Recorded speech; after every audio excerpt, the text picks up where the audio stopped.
In June of 1998, Irma Stein and I traveled to Shiprock, New Mexico to work with the Women and Children's Center, the Senior Center, and the Youth Center. Shiprock is located 7,000 feet high on the Colorado Plateau in the Four Corners area of New Mexico, Arizona, Colorado, and Utah. The town is named for the giant basalt sacred rock called the Shiprock. Legend has it that the rock is the tail feathers of the giant eagle that had transported the Navajo people from the far north to this land of prairie dogs and magpies. Upon arrival, the eagle dove into the ground as a lasting reminder to the people that they should not argue and fight, but should follow the path of beauty and harmony. Today, the Beauty Way is the sacred path for the Navajo. Today, the reservation is the largest in the United States, stretching across Mexico, Arizona, and Utah. Many of the people have been farmers, herders, weavers, jewelers, sculptors, and traders. The women own their own sheep and goats and are well known for their rugs and blankets. The traditional hogans have given way to modular houses and apartments.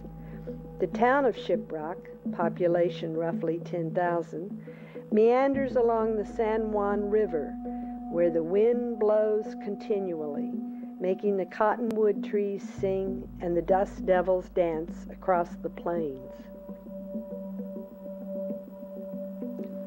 Irma and I spent the month living in an efficiency apartment in the Teachers and Doctors compound ran by the Alternative School Program. Our neighbor, Patricia, is a social worker for the schools and the daughter of a distinguished Navajo code talker from World War II. Patricia wanted us to illustrate some of the beautiful artwork of the Navajo, or Dene, in our video. We reassured her that this was no problem. The following are some entries from my journal. June 1st, started classes at the Women and Children's Center with the mountain bluebirds. I required everyone to make 2, so that they could see how the second is always better than the first.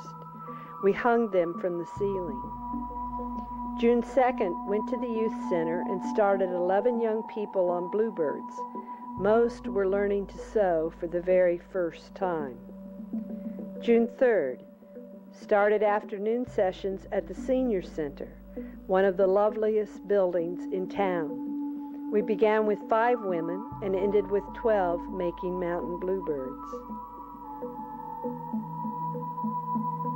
June 10th, back to the Women's Center and working on globe mallows, the small wildflowers that grow beside the roads that the women used to use to dye the wool for their blankets and rugs.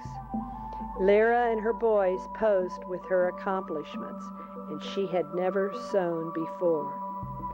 Started working on the golden eagles. Dolly's daughter Audrey spends hours taking pins in and out of the pin cushions. June 11th, working on prairie roses with the seniors. Many speak only Navajo, but enough speaking English that help with the translations. We now have about 25 working with us, and all are looking forward to starting on the golden eagles.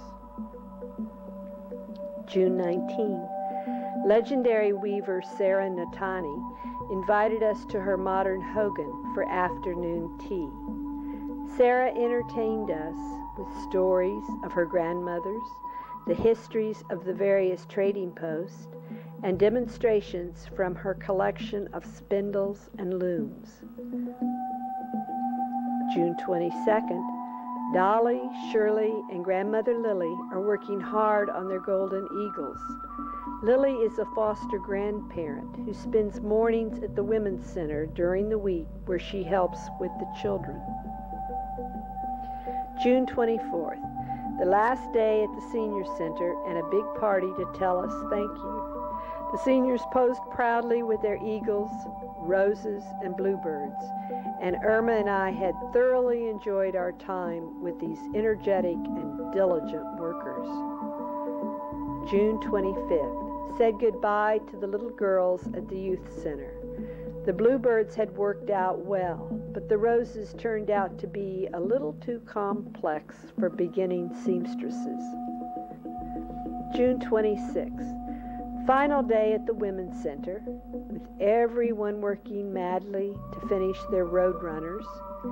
Karen and Ray told us about showing their bluebirds and eagle to the daycare teachers, and they now want Karen to teach them how to make them. She was pleased. Shirley plans to take her golden eagle to the craft show in Window Rock in August to see what kind of feedback she gets. We left a lot of materials with both Shirley and Dolly, since each wanted to make more. The staff, under the direction of Gloria Champion, laid out a scrumptious lunch for us, and after some very fond goodbyes, we headed back to Albuquerque, Interstate 40, and home to North Carolina.